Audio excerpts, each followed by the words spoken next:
하나님의 말씀을 보겠습니다. 사무엘상 16장 6절입니다.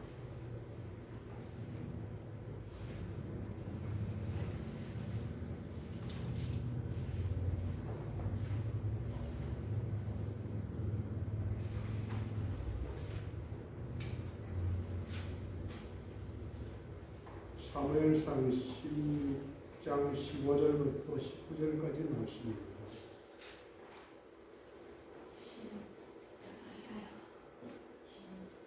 사무엘상 16장 6절부터 13절까지입니다. 6절부터 13절까지 교독해서 읽도록 하겠습니다.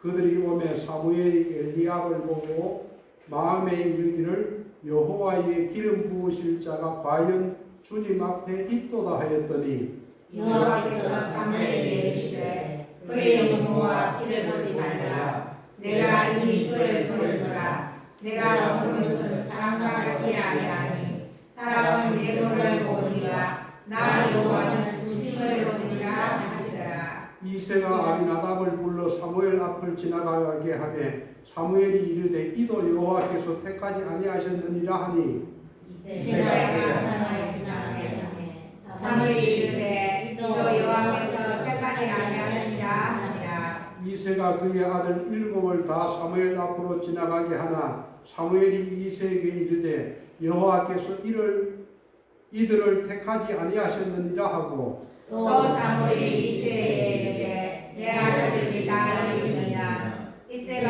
이르되 아직만 내가 남았는데 그들은 양을 지키라이다. 사무엘이 이새에게 이르되 사람을 보내어 그를 데려오라. 그가 여기 올 때까지는 우리가 시사사에 앉지 아니하였노라. 이에 사람을 보내어 그를 데려오매 그의 빛이 붉고 눈이 뛰어나고 얼굴이 아름답더라. 여호와께서 이르시되 이가 그니 일어나 기름을 부으라 하시는지라. 사무엘이 기름을 그에게 가져다가 그의 길 중에서 그에게 부었더니 이날 이후로 다윗이 여호와의 일에 크게 감동되리라. 사무엘이 일어나서 라마로 가니라. 아멘.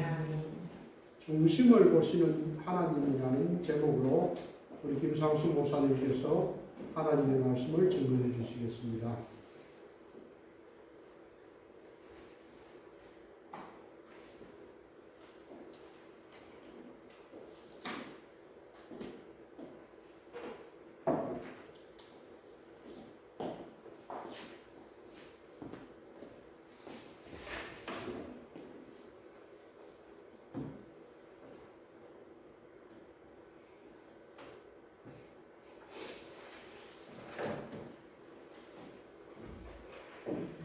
기도하겠습니다.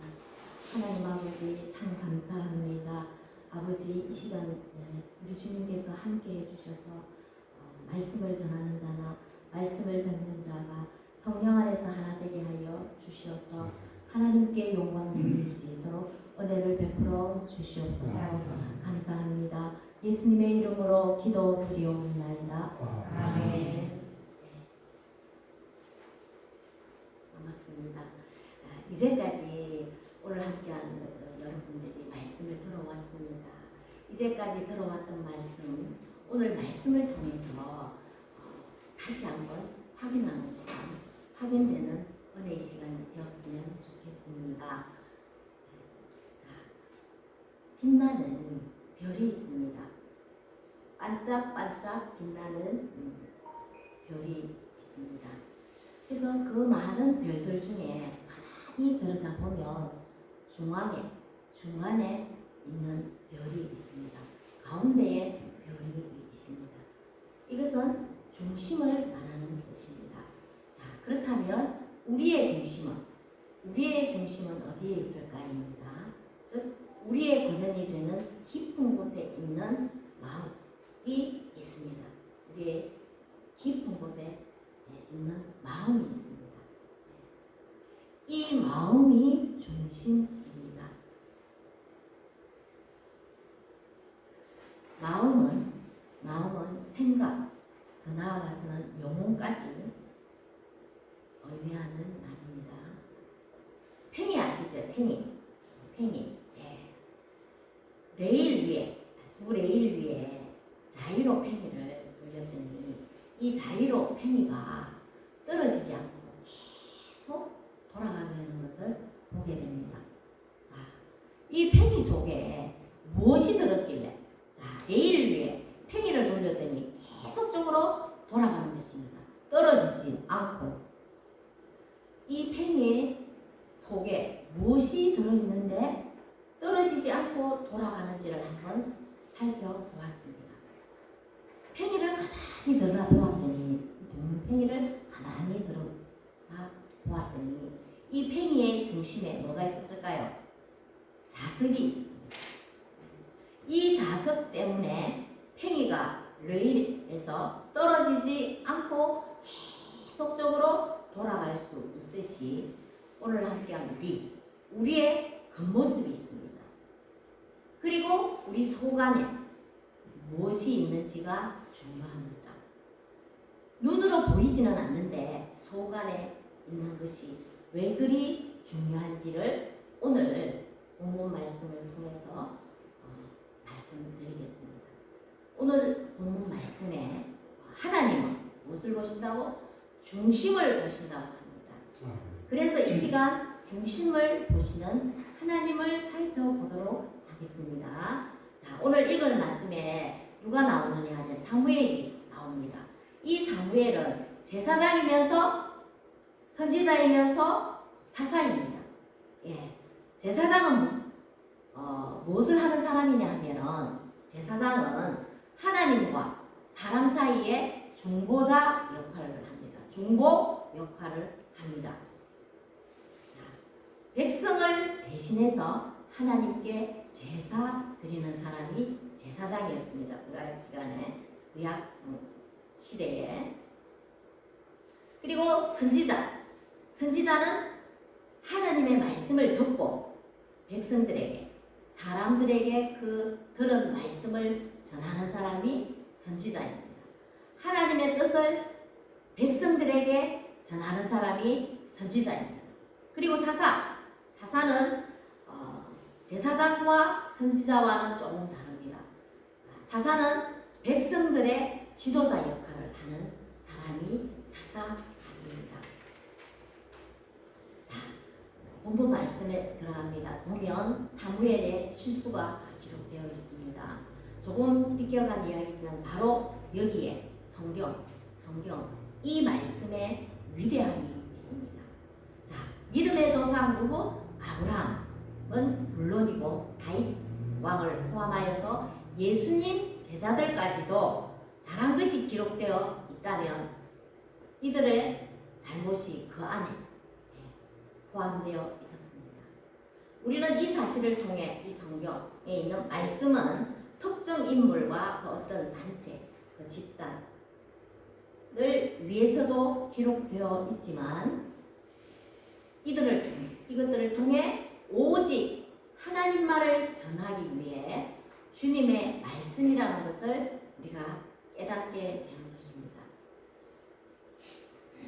자, 사울왕이 나옵니다. 사울왕은 외모가 아주 출중하였습니다. 키도 크고 잘 생겼습니다. 사람이 금방 보았을 때 외모가 출중하였습니다. 자, 이스라엘 백성들이 그토록 눈에 보이는 왕을 세워달라고 소원했습니다.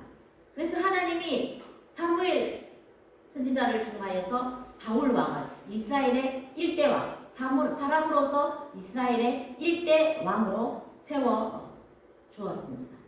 근데 사울 왕은 하나님의 말씀에 불순종하여서 왕의 자리에 있지 못하게 되었습니다. 하나님 나라의 왕의 모델이 되지 못하였습니다. 자, 여기서 사울의 일생을 한번 살펴보겠습니다. 사울의 일생을 보면 여러 가지 어려운 문제점을 안고 왕으로서 이제 출발을 합니다. 오랫동안 12지파로 나뉘어 있던 이 나라를 하나로 뭉쳐야 돼요. 하나로. 목사님께 기도하셨습니다. 네, 기도하실 때 이 하나가 중요하다고 했습니다. 이 12지파를 하나로 뭉쳐야 되는데 이 하나로 뭉친다는 것이 쉬운 일이 아닙니다. 예. 또 사무엘 선지자가 도와줬지만 쉽지가 않았습니다. 언약 때도 불신되었습니다. 실로도 파괴되었습니다. 성막을 옮겨 사울이 하나님께 기울음을 받고 하나님께 부르심을 받아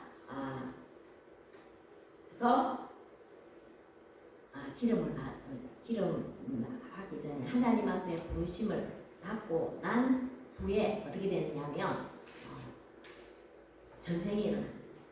이 전쟁이 무슨 전쟁이냐면 길르앗 야베스 전쟁입니다. 이 전쟁에서는 사울이 승리를 합니다. 길르앗 야베스 전쟁에서 승리하여 사울은 어떻게 되면 12지파가 있었는데 10개의 지파를 중심으로 이제 사울은 왕이 되었습니다. 이후에 사무엘 선지자는 사울에게 이제 통치권을 완전히 사울에게 넘기게 됩니다. 여호수아 시대에 그 전쟁이 있었지 않습니까? 여리고 전쟁. 그 여리고 전쟁은 하나님의 방법으로 여호수아가 전쟁을 했습니다. 그래서 여호수아 때의 그 여리고 전쟁이 이스라엘 백성이 해내야 할 전쟁의 샘플, 모델이었다면 여호수아는 무슨 방법으로 전쟁했습니까? 하나님의 방법으로 전쟁을 했습니다. 그랬기 때문에 여호수아가 그 여리고 전쟁은 그 전쟁으로서의 모델이 된 것입니다. 그러나 사울 왕은 하나님의 말씀에 순종하지 않고 하나님의 방법으로 전쟁을 하지 않습니다. 사울이 왕이 이제 되었습니다. 그죠? 왕이 이제 통치권을 받아서 이제 왕이 되었습니다. 되고 난 뒤에 약 20년 후에 아말렉 전쟁이 일어납니다. 자, 아말렉 전쟁에서 이제 사울 왕의 실체가 확연하게 드러나게 됩니다. 15장 2절 말씀해 보시면 하나님께서 그 백성들이 이스라엘 백성들이 애굽에서 나올 때 길에서 대적한 것이 있었어요. 누가 대적을 했는가? 네네네. 길에서 나올 때 이 아말렉이 대적을 했어요. 나오지 말라고 길을 막았습니다. 2절 말씀해 보시면 하나님께서 애굽의 백성들이 나올 때 길에서 대적한 아말렉, 이 아말렉을 벌하겠다고 하십니다. 그래서 하나님이 사울에게 이제 명령을 합니다. 내가 너희들이 이스라엘 백성들이 출애굽 애굽에서 나올 때 그 길에서 대적한 아말렉을 전쟁하려고 한다. 그러니 내가 너희에게 명령한다. 이렇게 하고 있습니다. 이제 사울 왕에게 명령을 합니다. 3절 말씀해 보시면 지금 가서 아말렉을 쳐서 그들의 모든 소유를 남기지 말고 진멸하되 남녀와 소와 젖먹은 아이와 우양과 낙타와 나귀를 죽이라 하였습니다. 이제 사울 왕이 그 말씀을 듣고 전쟁터에 갑니다. 그곳으로 갑니다. 하나님의 명령에 따라. 그러나 여기까지는 사울 왕이 좋았습니다. 근데 15장 9절을 말씀해 보면 이 사울 왕이 전쟁터에서 전쟁을 하다가 거기 가서는 15장 9절 말씀에 아각 왕과 그의 소와 또 양과 가장 보기에 좋은 것과 기름진 것과 어린 양과 모든 좋은 것은 남기고 가치 없고 하찮은 것만 진멸했습니다. 이 사울 왕이 자기 마음대로 하나님의 말씀에 순종하지 않고 이 아말렉을 물리치려고 한다. 벌하려고 한다. 그러니 모든 자들을 모든 것을 진멸하라고 했는데 이 사울 왕은 보기에 아각 왕과 보기에 좋은 것만 남기고 다른 모든 하찮은 것만 진멸했습니다.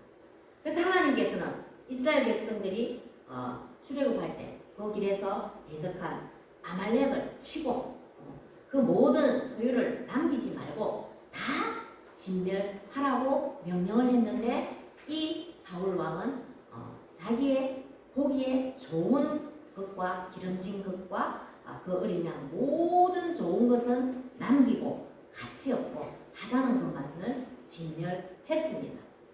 자, 이렇게 하나님의 말씀에 사울 왕이 불순종했습니다. 말을 듣지 않았습니다. 그래서 하나님이 사울 왕 세운 것을 후회하신다고 말씀하십니다. 15장 11절에 내가 사울 왕을 세운 것을 후회하노니 그가 돌이켜서 나를 따르지 아니하며 내 명령을 행하지 아니하였다고 말씀합니다. 이 말씀을 들은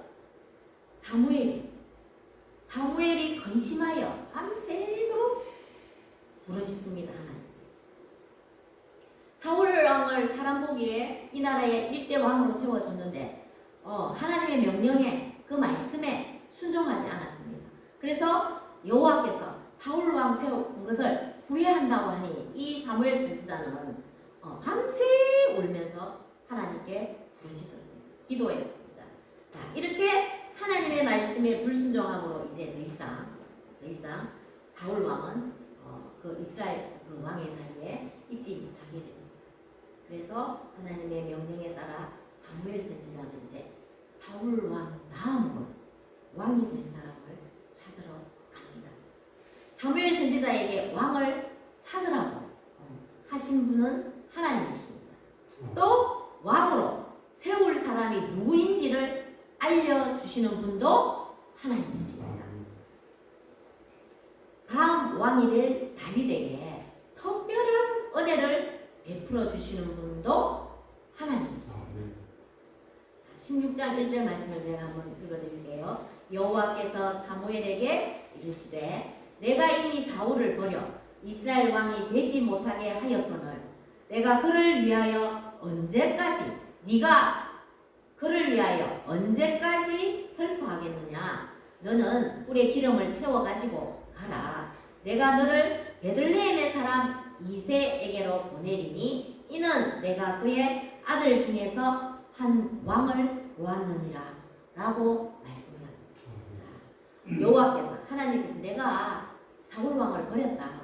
그러니 언제까지 네가 슬퍼하며 근심할 것이나 슬퍼하지 말고 근심하지 말고 너는 이렇게 기름통에 기름을 부어서 그 베들레헴에 있는 이새라는 사람을 찾아가라. 그에게 찾아가면 그의 아들들이 있는데 그 아들 중에 한 왕이 있다 라고 말씀을 합니다. 여호와께서 사무엘에게. 자, 이렇게 하나님은 모든 일을 계획하시고 행하십니다. 하나님. 누구를 통하여서? 도구인 사람을 통하여서 행하시는 분입니다. 모든 것을 계획하시고 알려주시고 행하시는 분이 하나님이십니다. 그래서 우리는 사람의 눈, 지금 보는 우리 사람의 눈도 중요하지만 중요한 것은 하나님께서 어디에 관심을 가지고 계시고 하나님께서 어떻게 일하시는지를 잘 분별하는 것이 더 중요합니다. 자, 우리의 눈길, 시선을 하나님께로 향해야 된다는 것입니다. 본문에서는 이 모든 일의 주인공이신 하나님께서 사람의 외모가 아닌 사람의 중심, 즉 마음, 이 마음을 보신다고 말씀합니다. 7절 말씀에 여호와께서 사무엘에게 이르시되 그 용모와 키는 보지 말라. 내가 이미 그를 버렸노라. 내가 보는 것은 사람과 같지 아니하니 사람은 외모를 보거니와 나 여호와는 중심을 보느니라고 말씀하고 있습니다. 하나님은 외모를 보지 아니하시고 마음에 있는 중심을 보신다고 말씀합니다. 자, 이제 사무엘 선지자가 이제 왕을 세울 사람을 찾으러 이새에게로 갑니다. 이새에게로 왔습니다. 와서 이제 그 이새가 사무엘이 다가와 있는데 그 이새가 7 아들들을 다 첫 번째, 두 번째, 세 번째, 네 번째, 다섯 번째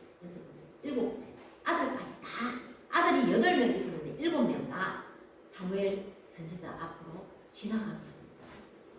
이렇게 다 사무엘 앞을 지나가게 했지만 사무엘이 이새에게 말합니다. 여호와께서 7 아들들을 다 택하지 않았다고 하시면서 사무엘에게 묻습니다. 이새에게 이 아들 7이 다인지를 물어봅니다. 이때 이새가 아닙니다. 아직 막내가 남았는데 그는 양을 친다고 말했습니다. 그랬더니 사무엘 선지자가 양을 치고 있는 목동을 데리고 오라고 합니다. 그래서 데리고 온 그 막내의 이름이 누구냐 하면 누구지요? 막내가 다윗입니다. 다윗을 보니 그의 눈빛이 붉고 눈이 깨어나고 얼굴이 너무나도 아름다워. 이것을 보고 여호와께서 기름을 부으라고 하시는 사무엘이 다윗에게 기름을 부었습니다. 그리고 이날 이후 다윗은 기름 부음을 받고 난 후에 다윗이 하나님께 감동했습니다. 나는 양을 치고 집에서도 잘 알아주지 않는 저 형들하고 대조가 안 되는 저 구석에서 양을 치는 목동이었는데 사무엘 선지자 앞에 데려와서 보니 아버지가 다윗을 데려와 보니 기름을 부어주시는 그러니까 다윗이 감동했다는 것입니다. 다윗이 여호와의 영에 크게 감동되었다고 합니다. 자, 중심을 보시고 하나님이 다윗을 택했는데 데리고 와보니 외모도 마음에 들었던 것입니다. 눈빛이 붉고 눈이 막 빼어나 그 얼굴이 아름답고 마음의 중심을 보고 다윗을 택했는데 그 외모도 마음에 들었다는 것입니다. 자, 하나님은 이 다윗의 마음 깊은 곳을 보고 그를 왕으로 택하셨습니다. 기름 부음을 받은 후에 다윗은 어떻게 되었는가를 보도록 하겠습니다. 다윗 왕은 어떤 사람이었습니까? 우리가 육신의 눈으로 보기에는 양을 치는 목동이었습니다. 양치는 목동이었습니다. 그렇지만 중심을 보시는 하나님께서 누구를? 다윗을 택했습니다. 다윗을 택하시고 기름 부음을 받은 후에 다윗은 여호와의 영에 크게 감동되었다고 합니다. 그리고 18절에 보시면 하반절에 보시면 여호와께서 함께하는 사람이에요. 다윗은 여호와께서 함께하는 사람이에요. 사울은 어땠습니까? 사울은 우리 눈으로 볼 때는 키도 크고 용모가 단정하고 용모가 출중하게 좋았습니다. 그런데 기름 부음을 받고 난 뒤에 어떻게 했습니까? 처음에는 말씀에 순종을 했습니다. 그런데 뒤에 하나님의 말씀에 순종을 하지 않았습니다. 그래서 사울 왕은 기름 부음을 받은 후에 불순종하였습니다. 불순종을 하여 누구와? 하나님과 관계가 멀어졌습니다. 불순종한 이후에 사울은 하나님과의 관계가 멀어졌습니다. 사울 왕. 근데 사울 왕과는 달리 다윗은 어떻습니까? 하나님과 함께하는 사람이었습니다. 그래서 다윗은 양을 치다가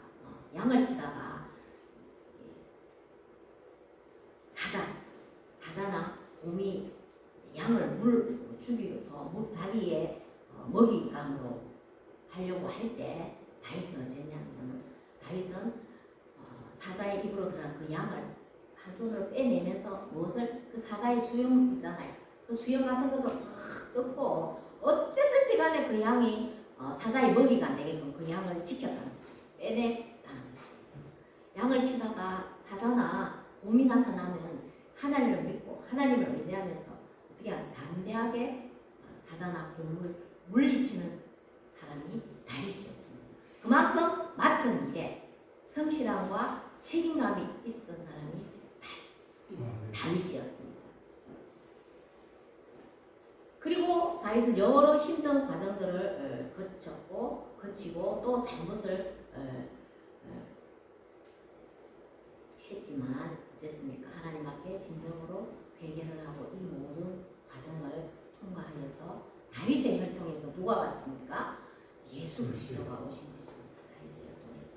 자, 다윗의 이러한 믿음으로 정말 그 말씀에 순종하고 다윗을 통하여서 예수 그리스도가 왔습니다. 그리고 다윗은 그 믿음, 자기가 맡은 일에 성실과 책임을 다하여 지키는 그 믿음, 하나님에 대한 믿음과 담대함, 그리고 그 다윗의 마음을 보시고 하나님이 왕으로 다윗을 세우신 것입니다. 그리고 하나님께서 언약을 합니다. 7장 13절 말씀에 하나님이 다윗에게 무슨 언약을 하냐면 그는 내 이름을 위하여 집을 건축할 것이며 그의 나라 왕위를 영원히 견고하게 하리라고 언약의 말씀을 하시고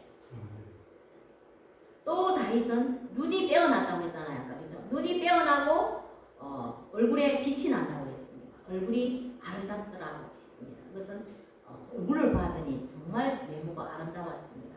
이 내면은 눈이 빼어나고 얼굴에 빛이 나고 아름다운 것은 내면의 인품의 그 아름다움을 묘사하는 말입니다. 자, 그래서 다윗은 이 외면, 보이는 얼굴도 내면의 마음도 이 외면의 모습과 내면의 모습이 여호와의 마음에 맞는 사람, 합한 사람이라고 말씀하고 있습니다. 자, 사울은 외면은 보기에 좋았습니다. 근데 마음이 하나님을 속였잖아요. 하나님은 이렇게 해라 했는데 자기 마음대로 자기가 보기에 좋은 것만 싹 남기고 그래서 나중에는 변명을 합니다. 그런데 사울은 보기에는 좋았지만 그 마음은 아니었습니다. 근데 다윗은 그 마음을 보고 하나님이 택하셨는데 그 얼굴도 보니 눈도 빼어나게 빛이 나고 얼굴이 아름다웠다고 했습니다. 그래서 이 다윗은 외면과 이 내면이 하나님 보시기에 맞는 사람, 다윗은 하나님 보시기에 합한 사람이라고 말씀하고 있습니다. 자, 이제 하나님께서 다윗에게 기름 부으시는 이유에 대해서는 자세하게 설명을 하고 있지 않았지만 분명한 것은 다윗의 그 순수한 믿음, 하나님을 향한 순수한 믿음, 그리고 다윗의 그 마음이 하나님의 마음을 움직였다는 사실. 그 하나가 다윗의 단점을 덮었습니다. 그 보이지 않는 진실이 눈에 보이는 이 다른 것을 이겨냈습니다. 그 내면의 신비가 외면의 한계를 극복하고 다윗은 하나님의 나라를 위한 신실한 왕으로 사용되었습니다. 자, 우리 성경 말씀에는 하나님의 나라와 세상 나라를 이야기하고 있습니다. 그리고 오직 예수 그리스도만을 이야기하고 있습니다. 자, 세상 나라, 하나님의 나라는 아브라함을 부르셨습니다. 12장 1절에서 3절 말씀을 보시면 하나님께서는 아브라함을 부르셔서 무엇을 준다고 해서 국민, 사람, 백성을 주고 또 뭐를 준다고 했습니까? 땅을 주겠다고 모세를 통해서 언약을 주셨습니다. 그래서 누구를 세웁니다? 나라를 세웁니다. 이스라엘이라는 나라를 세웠고 세상 나라는 니므롯 왕을 세웁니다. 세상에서는 성경 말씀에 보면 니므롯 왕을 세워서 바벨론 제국이 결론적으로 딱 세워집니다. 자, 하나님의 나라는 이스라엘, 자, 세상 나라는 바벨론. 이 두 나라가 싸우며 전쟁을 하며 나옵니다. 그런데 다윗의 혈통을 통하여서 누가 오셨습니까? 네, 예수님, 메시아, 예수 그리스도가 오심으로 승리한 이야기가 이 성경 말씀입니다. 네. 예수님이 세상을 이겼다. 예수님이 오심으로 승리한 이야기가 성경에서 나옵니다. 그래서 하나님의 나라와 세상 나라가 이야기되어져 나오고 있지만 예수 그리스도가 오심으로 하나님께서 이 세상을 이기고 승리했다는 이야기가 이 말씀입니다. 네, 그래서 이 본문의 말씀을 통해서 참된 위로와 부르심에 감사하면 좋겠습니다. 하나님의 부르심에, 하나님의 택하심으로, 하나님의 부르심에 우리는 하나님 앞에 택하여졌습니다. 하나님의 자녀가 되었습니다. 그죠? 그런데 하나님은 외모를 보지 않고 무엇을 본다고 합니까? 네, 중심, 이 마음을 보신다고 합니다. 그래서 사람들은 우리 모두는 내적인 부족함을 가지고 있습니다. 네, 저도 키가 좀 작아요. 네, 여기 계신 어르신들과 우리 모든 분들은 무엇이 부족합니까? 네, 부족한 부분이 우리는 있습니다. 누구나 가다 부족한 부분이 있습니다. 그러나 결코 잊지 마시기 바랍니다. 하나님께서는 결코 사람들을 왜곡된 시선으로 우리를 보지 않으시고 무엇을 보신다고? 그 중심을 보신다고 합니다. 자, 그렇다면 우리 내면의 이 마음은 어떻게 해야 되겠습니까? 하나님은 내면 이 마음을 보신다고 하는데 이 내면의 마음을 어떻게 해야 되느냐? 말씀이 있잖아요. 우리는 하나님이잖아요. 말씀으로 이렇게 가득 채워서 말씀을 통해서 잘 가꾸어 나아가야 합니다. 마음에 이 말씀, 하나님 말씀을 가득 채워야 해요. 그래서 어떤 힘들고 어려운 일이 닥쳐왔을 때 하나님의 말씀이 딱 마음으로부터 생각으로 가서 딱 나오면 하나님께서 이렇게 말씀하셔서 그래서 마음의 평안과 기쁨과 즐거움으로 인하여 그 얼굴이 어떻게 될까요? 힘들고 어려운데 그 얼굴이 빛나고 아름다운 모습으로 나타나는 거지. 그래서 하나님은 이 마음 중심을 보신다고 했어요. 이 중심을 어떻게 해야 될 것인가? 그렇게 되려면 말씀으로 가득 채워야 안 되겠습니까? 그렇죠? 아멘. 네. 그리고 헛되고 헛된 세상에 매이지 않으시길 바랍니다. 세상에 매이지 않으시길 바랍니다. 우리의 아버지가 하나님이시잖아요. 이 하나님이 이 인류 만물, 인류를 창조하시고 우리 천지 만물을 창조하시고 인류를 창조하셨지 않습니까? 그죠? 예, 그래서 헛되고 헛된 세상에 매이지 않으시기를 바랍니다. 그래서 우리의 내면 마음은 각자가 지닌 우리 한 분 한 분들이 지닌 고유의 그 아름다운 빛깔이 있습니다. 그 마음이 한 분 한 분들의 그 마음에 고유의 빛깔이 있습니다. 내가 가지고 있는 빛깔이 있습니다. 이 아름다움을 누가? 예수님이 빛으로 비춰주실 것입니다. 아멘. 네. 자, 우리에게 단점이 있습니까? 키가 작습니다. 또 눈이 잘 안 보입니다. 등등 달리기를 못합니다. 여러 가지 반찬을 잘 못합니다. 단점이 있습니까? 하나님은 이 단점을 위로하시고 일으켜 세워 주실 것입니다. 그래서 우리는 결코 보이는 대로 보아서는 안 됩니다. 우리가 그냥 보이는 대로 보아서는 안 됩니다. 그럼 무엇으로? 말씀으로. 말씀. 이 말씀을 잘 분별하여 누구의 시선으로? 하나님의 시선으로. 중심을 보시는 하나님이 보고 계시기 때문에 우리는 하나님의 시선으로 한 사람 한 사람을 바라보아야 된다는 것입니다. 자, 그러려면 말씀이 가득 채워져야 되겠습니다. 우리 인간은 한계가 있습니다. 아무리 무언가를 잘한다고 해도 우리 인간에게는 분명한 한계가 있습니다. 네. 그래서 하나님의 말씀을 이 마음에, 이 중심에 가득 채워 넣어야 되겠습니다. 그리고 하나님의 시선으로 바라보려면 말씀이 이 가슴에 가득 채워져야 합니다. 이것은 또 주님의 십자가 고난을 묵상할 때 더욱 분명해집니다. 우리가 결코 잊지 말아야 할 그 진리가 있지 않습니까? 그렇죠? 그것은 십자가입니다. 그 시대의 십자가는, 그 로마 시대의 십자가는 사람을 죽이는 흉터로 사용되었습니다. 잘못하고 죄를 지었다면 십자가에 매달아 죽였다는 것입니다. 그 시대에. 그 시대의 십자가는 사람을 죽이는 십자가였습니다. 형틀이었습니다. 하지만 그 혐오와 저주의 상징이었던 이 십자가가 하나님의 손에 들려졌을 때 그것은 어떻게 되었습니까? 예수님도 자기들이 유대인들이 보기에 잘못했다고 해서 십자가에 못 박혔지 않습니까? 그런데 하나님의 손에 들렸지 않습니까? 그죠? 하나님이 주관하시지 않습니까? 하나님의 손에 들렸을 때 그것은 그 십자가는 온 세상을 구원하시는 그 우리 주님의 은혜를 보여주는 그 영광의 도구로 사용되었지 않습니까? 예. 십자가가 사람을 죽이는 흉틀로 사용되었는데 하나님의 손에 들렸을 때는 어떻게 했습니까?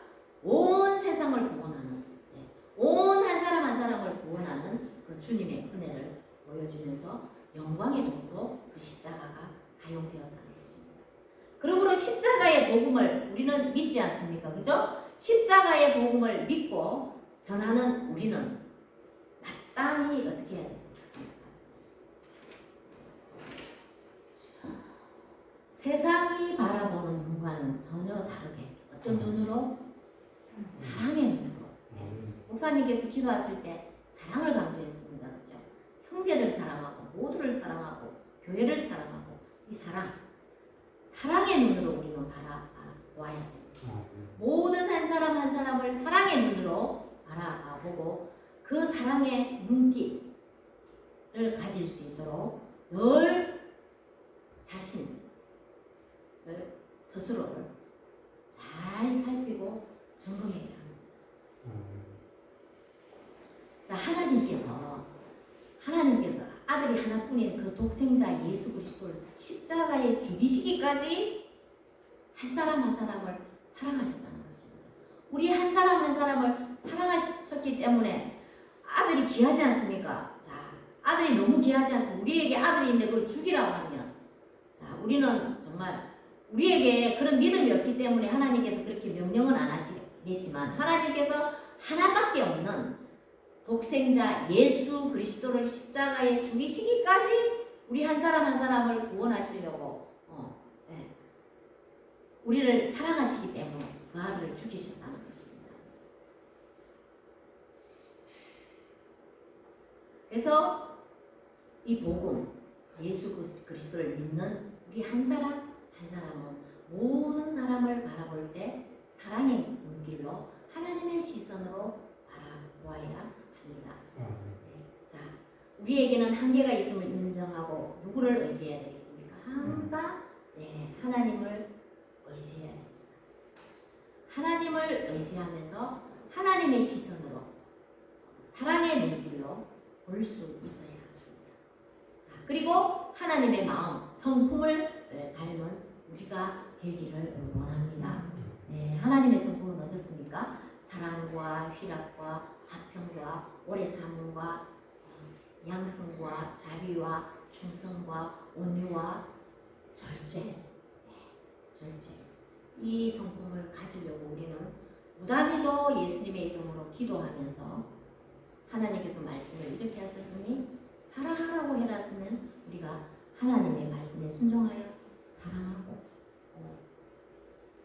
서로 섬기고 오래 참고 절제하고 이렇게 하나님의 성품을 닮은 우리가 되어야 되겠습니다. 그리고 하나님께서 내가 거룩하니 너희도 거룩하라고 했습니다. 자, 거룩하다라는 뜻은 무엇입니까? 구별된 삶입니다. 세상과는 구별되어야 된다는 것입니다. 그러니까 하나님의 말씀대로 하나님께서 명령하셨습니다. 내가 거룩하니 너희도 거룩하라. 구별된 삶을 살아라고 말씀하셨습니다. 자, 이 마음을 가지고 우리 하나님의 성품, 하나님의 마음을 가지고 모든 사람을 하나님의 시선으로 봐야 합니다.